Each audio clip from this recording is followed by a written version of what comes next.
n'oubliez pas, attention aux grumeaux et les morbitons. Et à demain pour les lasagnes de grand-mère. Et ben encore merci à Corinne qui une fois de plus nous a régalé dans tous les sens du terme. Vous pouvez retrouver cette recette sur notre chaîne YouTube Rouge Radio. Si vous nous rejoignez, bonjour, il est 7h10 sur Rouge Radio et c'est l'heure de mardi Chute Libre, la chronique polémique hebdomadaire. Je laisse la parole à Jacques. C'est l'heure de mardi Chute Libre.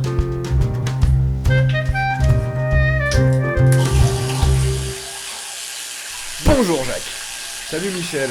Aujourd'hui, beauté et cosmétiques.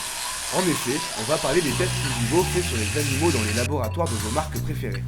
Certains fabricants de cosmétiques utilisent toujours des animaux pour tester leurs produits avant leur commercialisation. Selon une étude réalisée en 2016 par l'association de défense des animaux, People for the Ethical Treatment of Animals, ou pour une éthique dans le traitement des animaux en français, plus de 250 marques de cosmétiques, notamment Neutre ou pas, Guerlain, Bénéfice ou Mad Cosmetics ont encore recours à ces pratiques. Selon la Société pour la prévention de la cruauté envers les animaux, 27 000 animaux sont utilisés pour ces tests chaque année. Autant que ça ?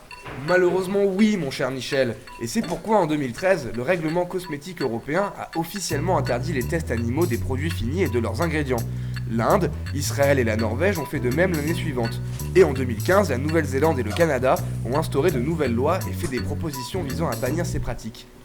L'Europe devance en cela les États-Unis où The Human Cosmetic Act, qui vise à interdire les tests des produits cosmétiques sur les animaux, est toujours en attente d'être voté par le Congrès.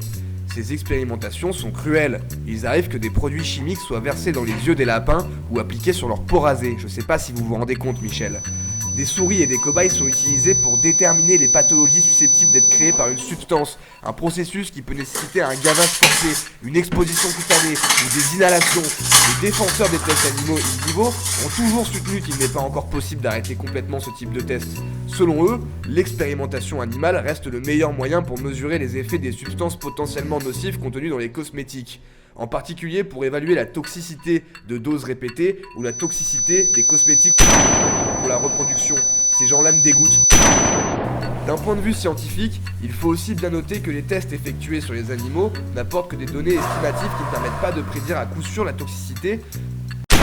Pour les humains, le recours exclusif à des tests alternatifs ne signifie donc pas forcément moins de sécurité pour les consommateurs. Il existe aujourd'hui plusieurs alternatives pour des tests d'irritation, de corrosion et de sensibilisation de la peau et de l'œil effectués in vitro.